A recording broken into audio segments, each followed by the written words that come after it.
Yeah, so for the visitor's sake, we are going through the book of Revelation.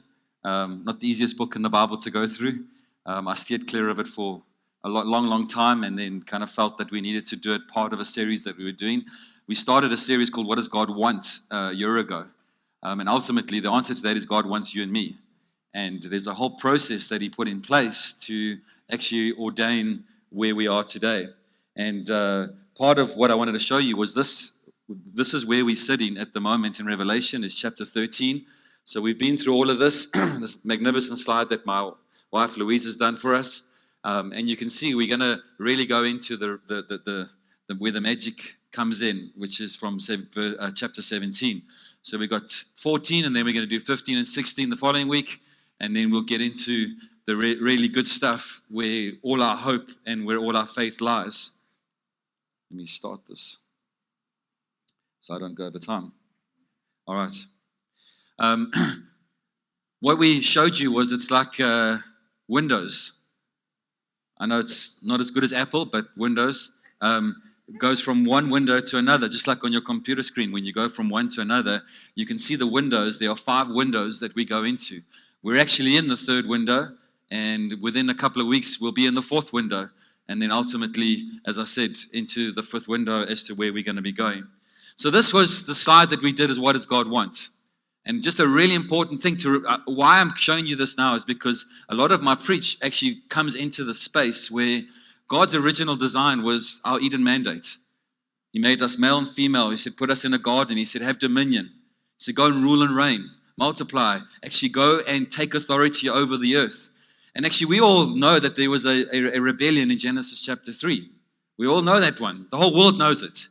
Adam and Eve eating of the fruit of the tree of the knowledge of good and evil, rather than just of the tree of life. Why did God take them out of Eden? Well, because otherwise they would have stayed in that state forever. But there were actually 2 other rebellions. There was Genesis 6, where the watchers came down. And we go and read Genesis chapter 6, and most people read it and then go, whoops, I don't know what that means. Let's move on. Where you've got these spiritual beings coming and having sex with women, and you go, well, this is all a bit weird for me. Let's move on. But actually, there was a second rebellion, which God dealt with through the flood. Now, everyone's looking at me a bit weird, especially visitors. And then Genesis chapter 10, where we've got the Tower of Babel, right? 11, where we've got the Tower of Babel, where God comes in and he changes the languages and he deals with the tower that they were building. And so those 3 rebellions are all taken care of by Jesus. Jesus brings the nations back. Psalm 2 verse 8, ask of me and I'll give you the nations as an inheritance. Now remember, in Deuteronomy chapter 32, is God hands the nations over to the other spiritual beings. And he starts again with Abraham and Sarah to start his new nation. But then through his death, burial, and resurrection, he's bringing the nations back under God to come and rule and reign. And why do you think the enemy does what he does? Now that's just a précis. There are hours and hours of study under that. But I want to show you that actually we still have spiritual powers and authorities governing aspects of our world. You go into certain cities, if you go into certain countries, you feel a different spiritual impact or oppression or whatever it might be. You go to KZN, you definitely feel a spiritual witchcraft there, don't you?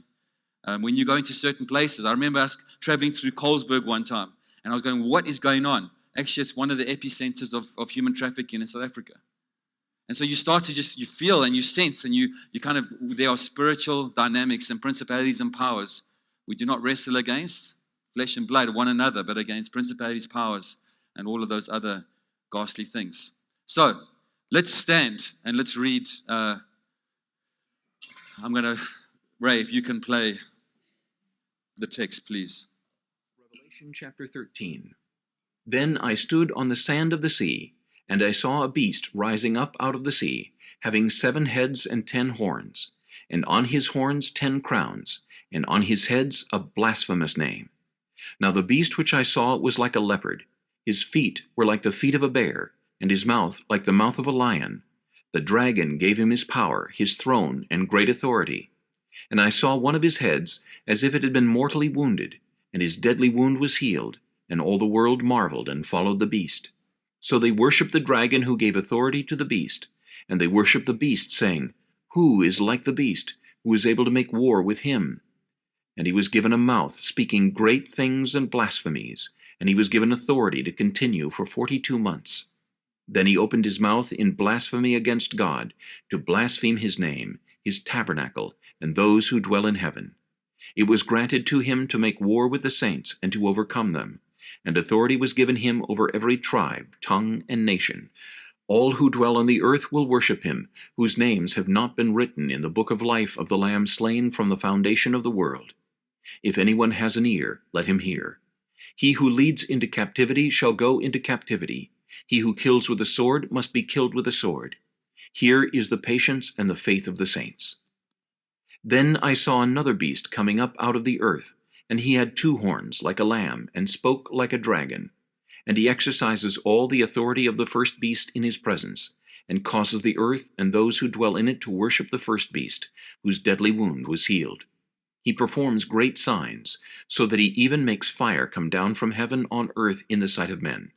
And he deceives those who dwell on the earth by those signs which he was granted to do in the sight of the beast, telling those who dwell on the earth to make an image to the beast, who was wounded by the sword and lived. He was granted power to give breath to the image of the beast, that the image of the beast should both speak and cause as many as would not worship the image of the beast to be killed. He causes all, both small and great, rich and poor, free and slave, to receive a mark on their right hand or on their foreheads, and that no one may buy or sell except one who has the mark or the name of the beast or the number of his name. Here is wisdom. Let him who has understanding calculate the number of the beast, for it is the number of a man. His number is 666. So, what I'm wanting to do is, I'm going to, excuse me, I've got a frog in my throat this morning. I want to just, before I get into all the details, I want to just highlight a few things. Okay, there's a beast of the sea, and we call that wild thing number 1. And it looks like this kind of weird animal type thing. We want to understand that the dragon gives beast number 1, wild thing number 1, its power. We can see that it was mortally wounded. We can see that actually part of this process was it was healed. And then what happens is they worship the dragon, they worship the beast. And part of this thing is that it's the blasphemy of this particular beast. And then it's given authority for 42 months. Remember that number, because that came from previously, and all the significance around the fact that it means a period of time. There's the blasphemy again the authority given, and the earth worshiping, and then the chiasm. Remember the chiasm. The most important thing in this whole thing is listen, which go back to our church moments when we did the 7 churches. It said, listen, don't be ignorant of the enemy's schemes, of what's going on in our world today. Excuse me. This frog. Ribbit. And then when we look at this, what we see as another beast that comes. And we'll look at all of those things. And again, he exercised the authority of the first beast. And I'm just going through this so that you guys understand that as I go through it, I'm kind of hopefully filling in the gaps already. He even does all these signs and wonders. He makes an image, and then there's this mark.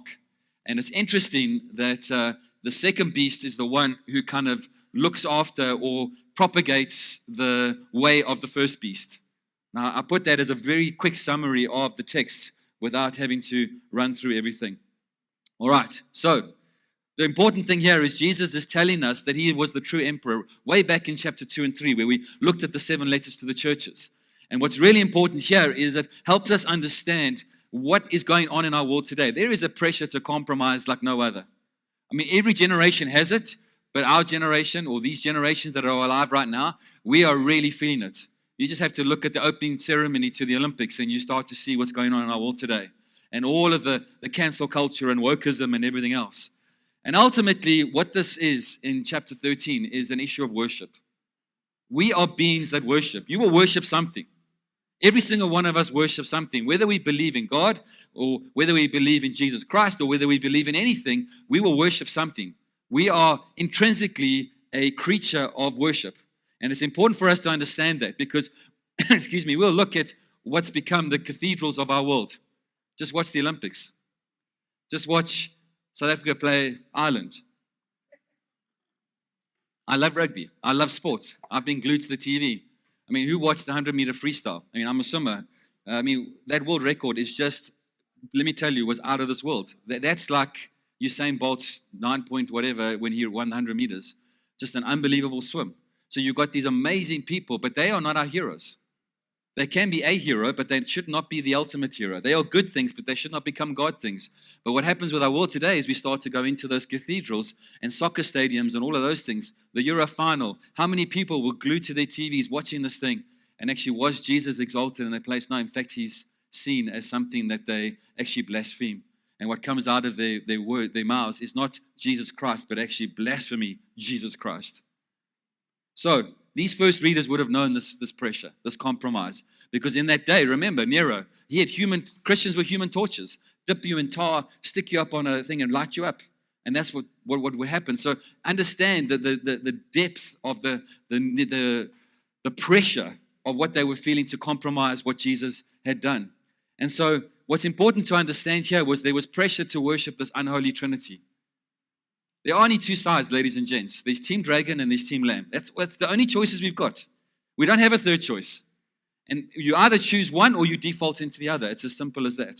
And the dragon, the beast of the sea, and the beast of the land, which we heard in the text now. And like I say, the first century people would have understood all of what this imagery and symbolism would have meant. Why? Because if you read the Old Testament, it's all there. Again, I want to say, and for visitors' sake, is the Revelation is quoted hundreds and hundreds of times quotes.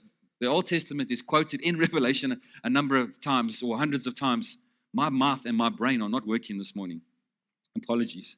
And so it's important for us to decode Revelation through the Old Testament. And that's what I'm going to do some this morning. Now remember, Louise preached 2 weeks ago on Revelation chapter 12. That is actually the pinnacle of the whole book. Remember the chiasm? Remember the Canadian geese? Ultimately, that's how the kind of Middle Eastern people write, is the main point in the middle. Not like us Westerners who kind of go in this kind of systematic way and make the point at the end. No, in the middle of this was ultimately the birth of Jesus Christ. And like I've got up there, what happens is this woman gives birth to a child. The dragon tries to eat the child. The child is actually there to sit on a throne. God takes him up into heaven for his rightful place, all talking about Jesus. And then the dragon says, well, let me focus on the woman, and tries to take the woman up, but then the woman is taken away to safety. And you can imagine, it's like this person who's trying to grab something and trying to hurt this person, but they keep getting away. So the dragon gets so frustrated that he comes after the followers of Jesus, you and me. And he will continue to come after us because he couldn't get hold of Jesus. And he's trying to get hold of Jesus through us. And what we don't realize is not directly. If it was so overt, we would go, there he is. Because the greatest thing is that the enemy does is he tells the world that he doesn't exist. But behind the scenes, his sinister ways through his minions is doing what he wants to do. And he does this through the beasts. Now, I was going to show you, because if you watch Pirates of the Caribbean, I mean, Johnny Depp's brilliant as Captain Sparrow, right? And if you remember when he gets taken out by that beast, and, come here, you wee beastie. And so if you are Scottish, you would know what that means. But anyway. So the dragon works through those two agents, the beast of the sea and the beast of the land. The beast of the sea depicts political power. Think of our world today. Think of what's going on in our world today. And why? Because what happens is in the quest for power, they become vulnerable to the way of the dragon. I don't think many people start out. I think people get into politics to make a difference, but then slowly but surely. I honestly believe our own president, and I've spoken of this before, Cyril Ramaphosa, he was chairman of the Students' Representative Council, the Christian Student Representative Council at his university. A lady called Granny Faye, who was in our church at the time, met him out in Rampart Ridge at Randridge Mall and prophesied over him. Said he would be president one day and that he was going to make a difference in our country. I believe he was given the opportunity to do that, but he's compromised himself because he's allowed the way of the dragon to take over rather than actually going with the conviction of the way of the Lamb. Look at our American politics. Both sides, Republican, Democratic. They are doing the same thing. I don't think any of them started out trying to do those things, but what do? They start to follow the way of the Lamb, the way of the dragon. And you will see as we go through this and we look at all the characteristics of the way of Babylon, which is the way of the dragon, you'll see that whether you believe in Donald Trump or Joe Biden or now Kamala Harris or whoever it is, or Cyril Ramaphosa or the EFF, or no matter what you believe in terms of politics, we've got to be careful that they are not our hope. And we'll get into that more details. Here's the one that actually starts to bite a bit, is the beast of the earth is actually religious power. And you think of what happens there. Again, I don't know anybody who becomes a pastor because they are trying to get power.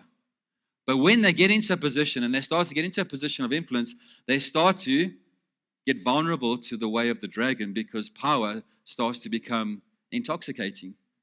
And you look at the amount of men that have fallen over this last little while in terms of churches. And I don't have to mention them, but there are tons, all the way from and there, but for the grace of God go I. But the problem is that when men, and you look at all of what happened with those men, they became independent and they became people who were not accountable to other people around them, and they did what they want, and they land up in sexual immorality, pedophilia, all kinds of manipulation and control. And each one of them, if you follow their life, it's depressing. Because these were men of God who started out in such a good gusto. But what's so important is that we remain accountable. I want to say, and Anthony Willem, I know Rich is not here this morning, is I want to be, as the leader of this church, as the leader of the captain of the team that leads this church, I want to be accountable. These men know of my life. They know of my struggles. They know of the things that hey, whoops, I looked at that woman a bit too long. Guys, pray for me. Thank goodness I haven't done that for a while because my wife would kill me. You know that if I get divorced, I die at the same time. So the point is that we need to be accountable as church leaders. I'm not an island unto myself, nor are any of us as elders. The eldership team are not an island unto themselves. We are not better than any of you. God has put us into a place of calling. And this is not in my notes. I don't know why I'm going down this, but maybe for some reason I am, is that we are in a place where we know we exert influence. Please don't worship us. Please don't think that we're better than you. We're not. We are simply men and women who come to want to serve God or in a place of a function within the local community. And yes, there is authority and submission in that place because that's how God has set it up. But we are no more important than anybody else here. From the person who arrived here for the first time this morning to the person who's been here from the beginning. And it's really important for us to understand that. So, what's important here, though, is that we as church leaders can become vulnerable to the power of the dragon unless we stay on the journey or the pathway of the Lamb. And so, we see these monsters in the Old Testament, like I said. If you go to Job, the book of Job, you'll see the Leviathan, the sea monster. You will see Behemoth, the earth monster. And these regularly, they talk about the evil powers that come through our world. So this is all in the Old Testament. These evil empires that look to oppress God's ways and oppress God's people. So wild thing number one, let's have a look at this beast. It's the beast from the sea. It actually comes out of Daniel chapter 7. And if you look there, Daniel talks about these 4 beasts, not just one, but 4 of them that come out the sea. And you'll see it's like a lamb, like a bear, like a leopard. And then the 4th one he can't really describe because they're weird-looking creatures. And so as his dream unfolds, what you start to see, what becomes clear, is that these 4 beasts represent these human kingdoms. And it's really important for us to understand these are the political powers that come. They reject God's claim and they want to live independently of God. Look at what's happening to the USA. Founded on the principles of Christianity. And now what's starting to happen is God gets pushed out the system. God gets pushed out the schools. No more prayer, no more this. And you start to see every single nation that has started, that are powers that have risen up and have fallen is because actually what starts to happen is people start to live independently of God. You go follow that. It's one of the characteristics of that. And so what's really important for us to understand here is that this happens throughout the ages. It's not just once off. Every single of these human kingdoms, they rise and they fall throughout all the eras. It's the same principle. And it's referring to these human kingdoms. The thing is when we take God out of the way in which we live in common life, what starts to happen is all of that. You look in the USA, the family unit, all of that starts to dissipate. Think of our own country, the way that apartheid came into play and how it took away men and women from their families, where grandmothers looked after children, and you had this migrant labor into the mines and everything else. We've got to work really hard as a country to get back to the biblical family unit. And now divorce is just easy. And if you've been divorced, that's not a finger pointing thing. All I'm saying is that divorce has become really easy now because it's just part of what we do. We run into problems, and what do? We just leave. And we actually need to be as a church and as a community, we need to push through these things. Now, I know that there's some other circumstances, and it's easy to come off my tongue. And maybe you're in a circumstance, but if your husband or wife is abusing you, that's a different story. And that's something you bring to the church community, and we help you navigate that. Again, I don't know why I was saying that. Maybe it is for somebody. In John's day, it was Rome. I mean, you look at all of what was happening in Rome, and it used to be Egypt, it used to be Syria, it used to be Babylon. You could just keep going in terms of all of these particular things. In our day, you look at what Russia's doing to Ukraine, you look at what China's doing in terms of Taiwan, and you look at all of these oppressive countries and powers and political powers that start to oppress people and manipulate. And what happens is this beastliness starts to arise within these countries because they start to get big and they start to get arrogant and they start to go, well, we're the biggest. Think of Hitler. Think of all of those kind of Mussolini, etc., etc. And out of this becomes this blasphemous kind of displaced worship towards men. These are our saviors. These are the ones that we hail. These are the ones that we worship. And so, like I've said, I don't think they set out to become these people. But they, in the process, their beastliness starts to because they want to retain power. They want the influence. And it starts to become money, sex, and power are definitely the three big ills here. In Jesus' time, over the time that this book was written, and you look at all of these guys, Augustus, just before Jesus, built a temple in honor at Pergamum. And these guys demanded that actually people worship them. You had Tiberius, Caligula, you had Claudius. They continued this trend. Nero went to another level, but then Domitian took it to another level in AD 96, which is actually the time that this book was written. And what starts to happen is they build these gigantic temples in honor of their name. And Domitian actually said you would address him as Domini et Deus, Lord and God. He thought he was divine, and that people needed to worship him. And it's really important for us to understand that this is the context in which this book was written.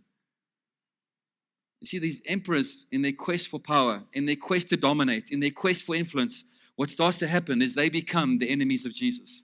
But actually, it's the dragon who works through them and through the agents of the beasts to land up impacting them. And this pattern is repeated over and over and over again in our world today.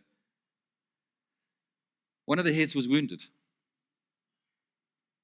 All talks about a counterfeit. They're trying to imitate Jesus. Look at chapter 5 versus chapter 13. Look at the difference. And it's all up there. A lamb as if it was slain. Oh, no, now it looked like it was slain, but it wasn't. It was just wounded. A lamb who purchases men, every tribe, men and women from every tribe, tongue, nation. Oh, there's authority over every tribe, every tongue, every nation. The whole universe worships the lamb. Oh, no, hold on a second. The earth worships the beast. You see, this is what John is doing. He's actually showing you, hold on a second, this is the compromise. This is what you need to look at. And so when we start to look at this, really important, the head does not come back to life. It was just mortally wounded and then healed. Head talks about king.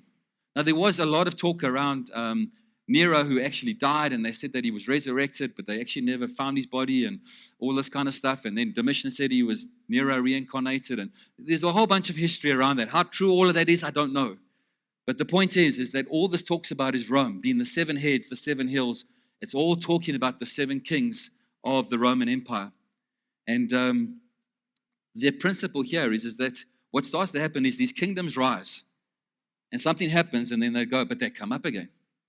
It looks like they're going to die, but they don't. They get risen again. They get resurrected. And it's important for us to understand. I'm going to go into that just now in terms of resurrection versus resuscitation, but I'll get into that in a minute. The point is that the beast and the beastliness of the beast is resilient. And it comes and it goes, and it rears its ugly head, excuse the pun, with all these empires that rise and fall throughout our ages. The thing is that what happens is that people get so impacted by the dominance and the compromise, or the pressure to compromise because of the power of those particular. Think of COVID. Think of what happened, that governments exerted the power they exerted over their people in terms of what happened with COVID. Just think about what we've just been through over the last couple of years. It's actually crazy to think how much power the governments of this world had over its people in terms of what we were told we could and we couldn't do. I know we can argue that until the cows come home, but the point is think about the pressure that we were under. I remember I think it was second or third week in lockdown, I was so desperate to exercise. We couldn't swim, and I love my swimming, and it's my psychologist, and, my family were just, they were just taking over, and I just needed to go and have a run. And so I thought, let me just run down my street. We're in a gated community. There's nobody on the road. So what I decided, we had to take our rubbish to the corner. So I thought, well, I'll use that as an excuse. So I ran with my dustbin, and we got 2 dustbins. So I took one at a time, and I ran, and it was probably about 500 meters, put it down because we have to take it to a corner. Ran back, got my other dustbin, took it, and then I thought, sure, I need to just go for a little bit longer. So I ran down to the bottom and ran back home. Guess what happens on our residential group? These women who I got nothing better to do in their lives. I was nowhere near anybody, but they want to report me to the police. And you see what starts to happen is you start to feel this compromise. What about our own church stuff? What about Jesus? What about all of what we're part of? No. You guys are narrow-minded. You don't care about other people when you say this. No, we do. But we have what the Bible says in terms of our standards and what God has said. Are we going to stick to them, or are we going to compromise? Are we going to go, oh no, that every way leads to? I mean, that's what happens in this week was in a business meeting, all of the finance leads at work. And what happens is somebody gets up and goes, we all pray to the same God. And everyone, yes. No, we don't. No, we don't. And it's not like they're bad and we're good. No, we do not wrestle against flesh and blood. We love on those people. And we don't stand in an arrogant way as religious powers, which I'll get into, but we love on those people to make sure that we are saying, no, actually there is a way because of this is why Jesus came. This is why we give our lives to Jesus. This is why we rest on his sacrifice and what he has done. And I don't know why I'm going on this, and I'm going to take too long. Come on, Gary, get back on track. All right. Where was I? All right, now we go to wild thing number 2, the beast number 2. And what's important here is he starts to mimic all again of what Jesus does. He mimics the power of Moses and Elijah. He does these amazing signs and wonders. He even calls down fire, if you saw in the text. He performs these things, and he helps the people put their trust in the other beast, like I said earlier. So think about what's happening here. Religious powers help people put their trust in beast number 1, political powers. What do you think is happening in the United States right now? Donald Trump gets up and hails Jesus as king, but he's got the evangelical church behind him who think that he's the next Messiah. Now, I'm more of a Republican than a Democrat if I was in the States, so I understand. I would probably vote for Trump, but actually think of what's happening now. Think of what's happening. There's this Christian nationalism that starts to get up. That's actually the way of Babylon. It's actually really dangerous. Because look what happened in the last cycle of elections, right? Everyone's like, Gary, what's wrong with you? Verse 11. The beast number 2 has 2 horns. Huh? Well, what is he trying to do? He's trying to mimic the lamb, but it's got the voice of a dragon. So it's trying to mimic the strength. Now, make no mistake. The beasts are strong. The dragon is strong. We can't go up against them on our own. In fact, we shouldn't be going up unless God calls us to go. Those people who say we can do spiritual warfare and we're going to go up against the principalities and power of Joburg. Well, go for it. I'm staying here until God tells me to do that. And we can't do that alone. And we've had people, even in this community, stand up and say, we can do this. No, we can't. They are strong, and there is a strength to them, but they're nowhere near the strength of the Lamb. Then the beast, number 2, makes an image of the first beast. I almost said the other word. Wow. He uses propaganda and manipulation. Now think about what happens in the churches. Think about how church leaders, not here, of course, how they can manipulate on finances, if you don't give, then that's what happens to you. If you don't do this, then you know what? It's really easy. Why do you think we make quite a small thing of the giving moment? When we started the church, we actually didn't even have a giving moment. But I think that's wrong too, because you want to give people the opportunity as a community to come and give towards what God is doing in the community. And we shy away from money, but actually money is an amazing servant, but it's a terrible master. And that's what we've got to keep in check. But through propaganda and manipulation, people can manipulate others. Church leaders can manipulate people. Now, the thing what it also does in verse 15 is it gives the second beast breath. So it's talking, again, it's mimicking the Holy Spirit coming and giving life and the life of God in place. And also marks its followers. Remember, we went through how Jesus marks and seals his believers, the followers of Jesus. What does he do? He comes and he marks them with something different. And a lot of people, and I'll get into this in a moment, but it seems to indicate that it's going to be difficult to buy and sell. It has an impact on the marketplace. How is this going to work? Well, think about what's happened in the United States, for example. A certain business does something, and now, whether you're left or right, we're not going to think of what's happened with the beer, Anheuser-Busch, with the beer, something like Bud Light. When they went highly left, and then all the righties went, we're not going to buy it anymore. That whole beer went down, boom. And it's the other way around. The pillow guy, he didn't get, because he was a righty and the lefties didn't want to buy from him. So you start to see what starts to happen is this power comes in and it stops us from trading, because no one wants to trade with you because you are them and we are we. And so now us and them, we're going to start to fight against each other. And that's exactly what's going to happen. It's going to come into the marketplace. It's already in the marketplace. But unless you opt into the spirit of that, unless you become right or you become left, you're not going to be able to trade. Now, people think it's this stamp on your forehead and on your hand, and it's not that. It's what you think, ideology, and what you do. That's why I believe it, even though people think it's a specific person. We can go into the Greek and Hebrew alpha numerical stuff. Remember, A equals 1, B equals 2, and when you actually spell out the name that the text says we need to do, it comes to 666. Actually, yes, Nero Caesar comes to 666, but you have to do a couple of gymnastics to get there. And so you've got to watch out that we don't get caught up in all of this kind of stuff. For me, it's talking about the spirit of the age. It's talking about the fact that we will not be able to trade because we stand firm and we do not compromise. The thing about this, though, is what's interesting is 6 is less than 7, and 7 is the sign of perfection and completeness. And so 6 is always never enough. Anthony spoke on the feeding of the 5,000. I loved that. Because what was left over? 12 baskets. You fed 5,000, and as Anthony said, it was probably more like 20,000 because they only named 5,000 men. Their wives were there and their children were there as well. So probably about, realistically, at least 20,000 people, and there's 12 basket loads left over. God is always a God of abundance. God is always the God of more. Whereas 666 is always, oh, you're a loser again. Oh, you're a loser again. Oh, you're a loser. Actually, no, he is. He's a loser. He's lost. Jesus won the victory. We just now come in, the kingdom of God has come, and we're now moving into the ultimate consummation, which we're going to get into, like I say, with the wrong term, where the power is, where the magic is the wrong term. But the point is that the counterfeit trinity, the dragon, the beast, number 1, and the beast, number 2, they will never measure up to the completeness and the beauty of Jesus. Because if you want to do the numbers.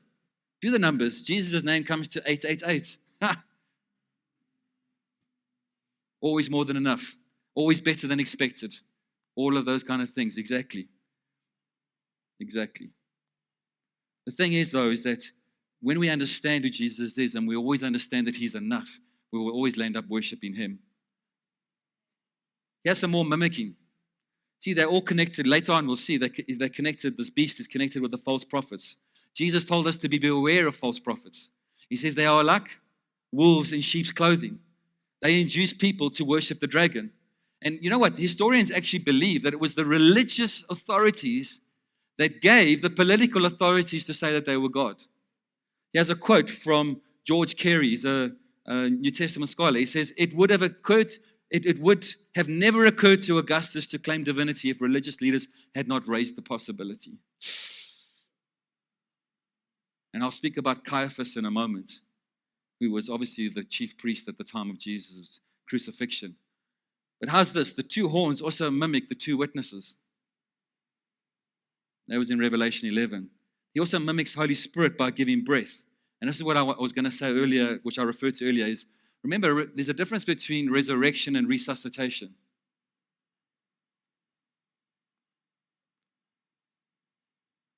Believe it or not, I mean, my son Jordan at the accident scene on Tuesday night came to me and said, Dad, let's pray for resurrection. And we did. Prayed for resurrection for this guy. But I said to Jordan at that stage, after studying this, but remember, it will only be resuscitation because he will still die at some point. Lazarus was resuscitated, but he died. Resurrection is a whole new ballgame because resurrection is new life. Resurrection is for eternity. When our bodies are resurrected, it's not like we die again. We will then live for eternity. We were always created to live for eternity until sin hit this earth. So, and I always said, I think we're going to run on light. We're not going to be flesh and blood anymore.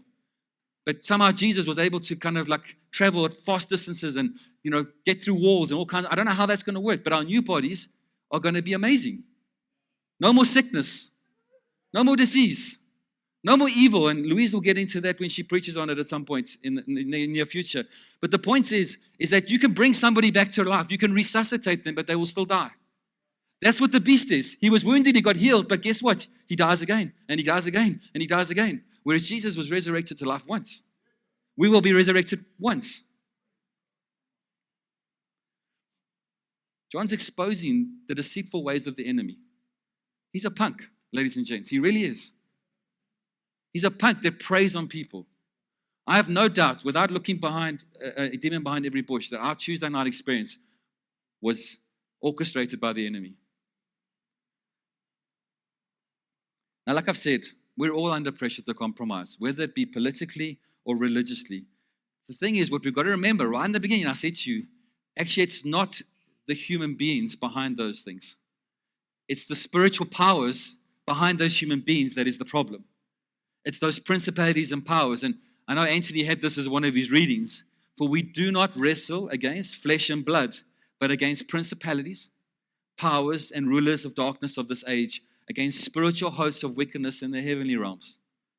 Now, I want to encourage you, if you haven't listened to our What is God 1 series, go back and listen to the importance of what we said there. How these spiritual authorities and powers have taken residence in our world today. And you go, well, why hasn't God dealt with them? Well, he has, but he hasn't fully consummated until he brings our new heaven and new earth, which is where we're going in the next couple of months. We should be done by Revelation by beginning to mid-November, just so that you're aware. I know it's been the whole year, but it's been fun.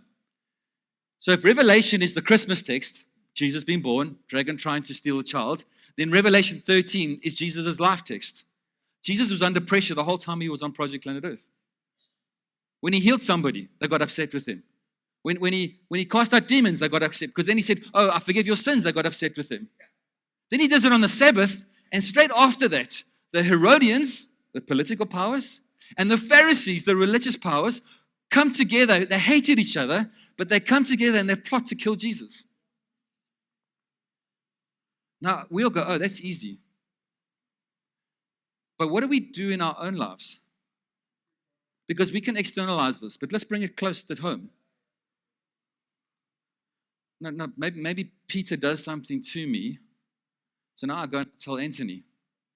And Anthony experienced Peter in the same way. So now we actually never liked each other. But now we've got a common enemy, and it's Peter. Does this happen in the church? No, it can't happen in the church.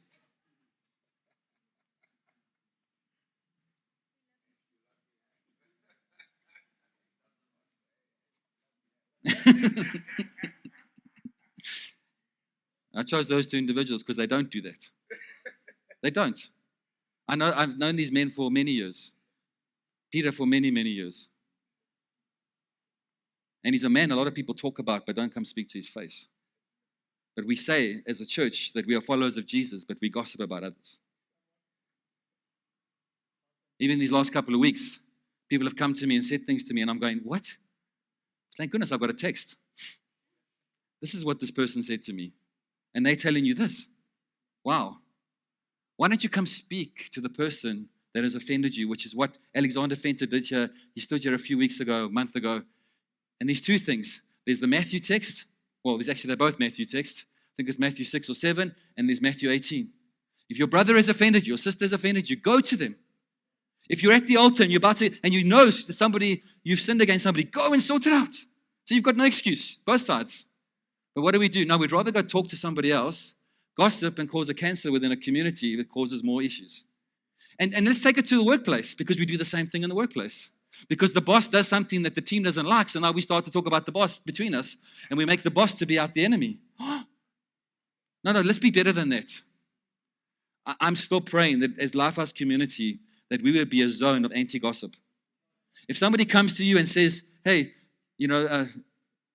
Anthony, Peter, I want Anthony to say to me, Gary, have you spoken to Peter? Then don't speak to me. And in fact, if you don't speak to Peter, by tomorrow, I'm going to speak to him. Whew.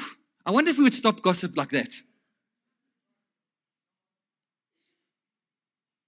Anyway, back to Jesus.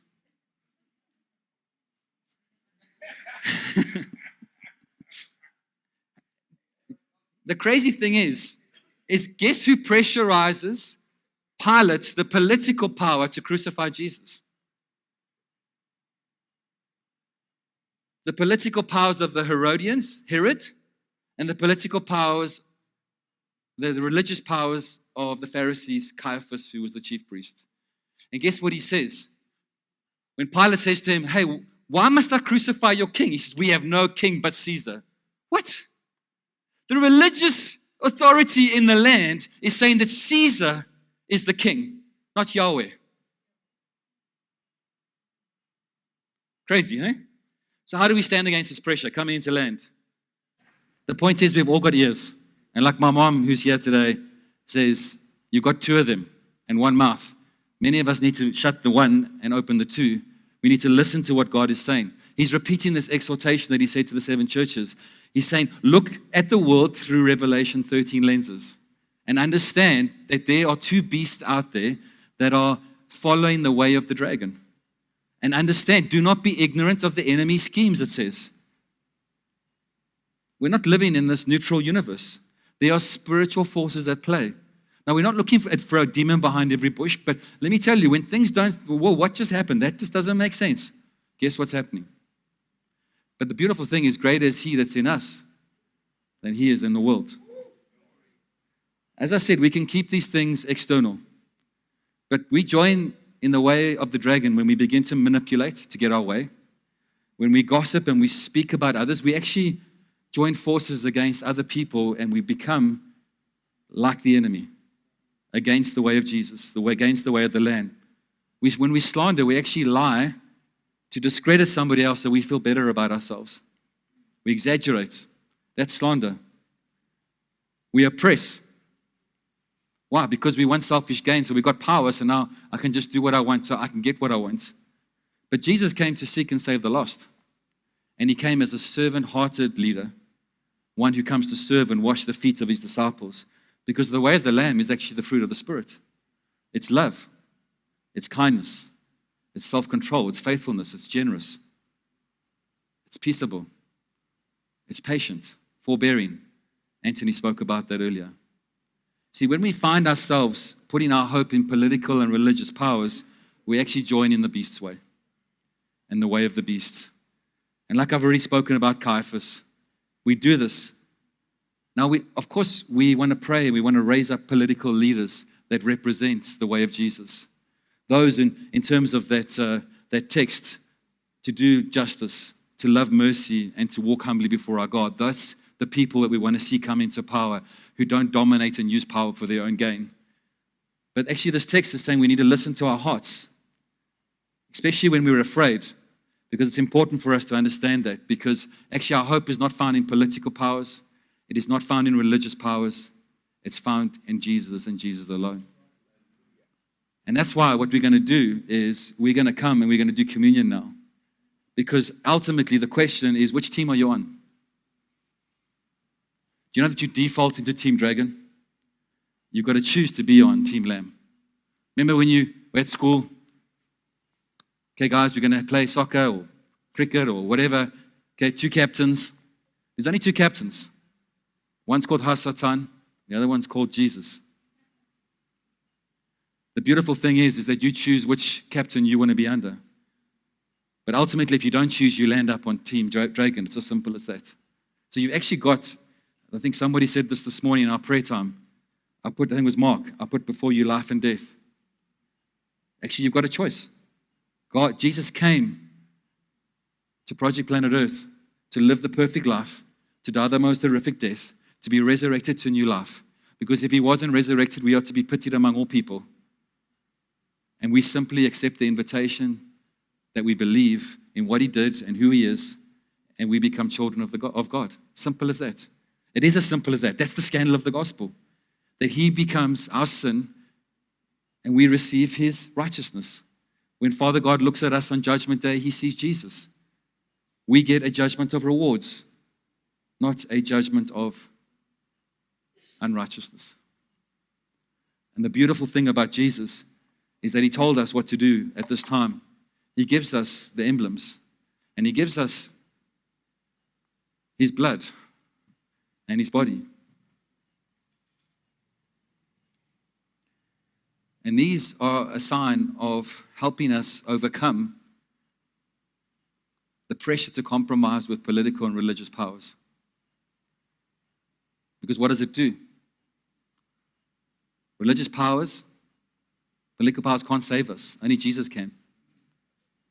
So when we take the emblems of what represents his blood and his broken body, it overcomes all of the junk that we come across. Because religiosity, legalism, and oppression through religion cannot be, because we've got nothing to boast, because he is the King who saves us. It is by grace, his grace, that we have been saved. And we simply have faith in what he's done for us. And religious powers, we know, gives us false hope. If we think that our elections are our hope, we've lost. If we think Cyril Ramaphosa is our hope, we are lost. If we think Donald Trump is your hope, you are lost. Actually, no, Jesus is the only one that gives us hope. So what's beautiful about Jesus, he prepares a table in the presence of our enemies. And when we do this, we go, okay, here's my story. I was part of a church where I thought the leader of that church, and this is no reflection on the leader, this is a reflection on my own heart. I believed the leader of that church owned my destiny. If you're ever looking to leave a community and a leader says to you, oh, you're going to lose your inheritance. I've said that to people. It is so manipulative. It is so way of the dragon stuff. No, you'll just have a different inheritance. It just won't be that one from that house. We are all part of the same church, the same body of Christ. Your inheritance is not in a man or a woman. It is in Jesus Christ. Because giftings and callings are irrevocable. No matter what you do, no matter how you go, that's why gifted people can rise to prominence, because their gifting and calling is irrevocable. Gifting will get you there, but character will keep you there. And what's important for us to understand right now is, as we come to the table of God, it says here, he prepares the table in the presence of our enemies, where people feel like they're closing in. We can't elevate men and women to a place where we think that they have more sway and more power than Jesus himself. And if you feel that at work, if you've been manipulated by your boss, if you've been all of those things, you need to go and deal with that, because in your own heart, because that person does not have a power over your destiny. And you go before God and ask him what to do around those things.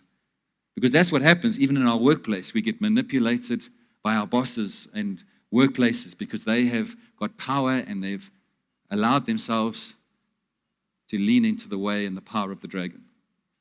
We need to unshackle ourselves and say, no, there's only one king. And his name is Jesus. And he said, when you do this, remember that I am your hope.